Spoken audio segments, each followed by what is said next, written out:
Chapter 4. The hideout of Sloth. Veruca couldn't shake the uneasy feeling gnawing at her. The thought of Megan's kittens being taken away for good didn't sit right with her. After all, Zyler and Juno were so small and helpless. How could anyone be heartless enough to just rip them away like that? She knew she had to do something. Megan's eyes were still red from trying to hold back tears, and Emily was pacing back and forth, lost in thought. "We can't just let them take the kittens away," Veruca muttered, breaking the silence. "I know," Emily replied, her brow furrowed. "But how? Patrick is going to find out sooner or later, especially since Andy or Joe, whichever one of them reported it, sounded pretty determined to make sure Megan gets in trouble." Veruca's mind raced. Suddenly, a plan started to form, risky but better than sitting around waiting for punishment. "What if," she said slowly, "we hide them?" Megan looked up, eyes widening. "Hide them? Where?" "They'll look everywhere. We stuff them in your backpack," Veruca said with growing excitement. "No one will think to check there, especially if we keep moving. We can take them with us to all the activities, and when Patrick questions us, we'll just act like nothing happened. We could even make it seem like Andy or Joe was lying." Emily stopped pacing and looked at Veruca thoughtfully. "That might actually work. If we keep moving, no one will suspect a thing. But what if they meow?" Megan asked, still uncertain. "What if they get hungry or uncomfortable? We'll have to take extra care of them," Veruca replied. "We'll feed them and give them water when we can, but we'll need to keep them quiet." Megan glanced at her kittens, who were now napping peacefully on the couch. The thought of losing them was too much for her to bear. Finally, she nodded. "Okay, let's do it. I'll stuff them in my backpack during activities, and we'll make sure no one finds out." The next morning, Megan carefully tucked Zyler and Juno into her large backpack, with soft towels and a small water bottle for them. Veruca and Emily stood by, keeping an eye on the cabin door to make sure no one walked in on them. "All set?" Veruca whispered. Megan nodded, closing her backpack carefully. "Yeah, they're snug in there." They quickly left the cabin and joined the rest of the campers for their morning activities. The sun was shining, and everything seemed to be going smoothly. Megan's backpack was securely strapped to her, and Zyler and Juno were quiet.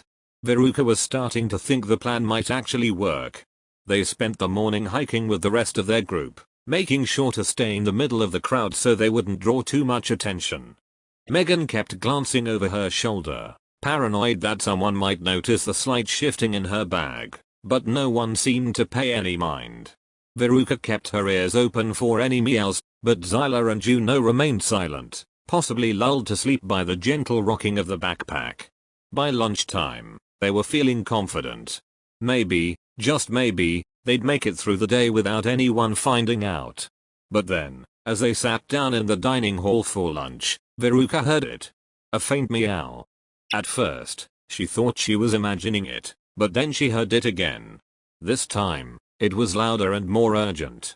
Megan's eyes went wide, and Emily shot Veruca a panicked glance. "Did you hear that?" Emily whispered. Veruca nodded. "It's coming from the backpack." Megan shifted uncomfortably in her seat. "They're hungry," she whispered back. "Or maybe they need to stretch." The meowing grew louder, drawing the attention of a few campers sitting nearby. Veruca's heart raced. They couldn't let anyone figure it out. "We have to get out of here," Veruca hissed. "Now," Megan nodded, and the three of them quickly stood up, mumbling excuses about not feeling well as they hurriedly left the dining hall. As soon as they were out of sight, they sprinted toward the edge of camp, heading to a quiet spot by the woods where they wouldn't be disturbed. Once they reached a secluded spot, Megan immediately set her backpack down and opened it. The kittens tumbled out, weak and meowing softly. Veruca's heart dropped when she saw their tiny faces. They looked sick. Their meows weren't just loud, they were pained.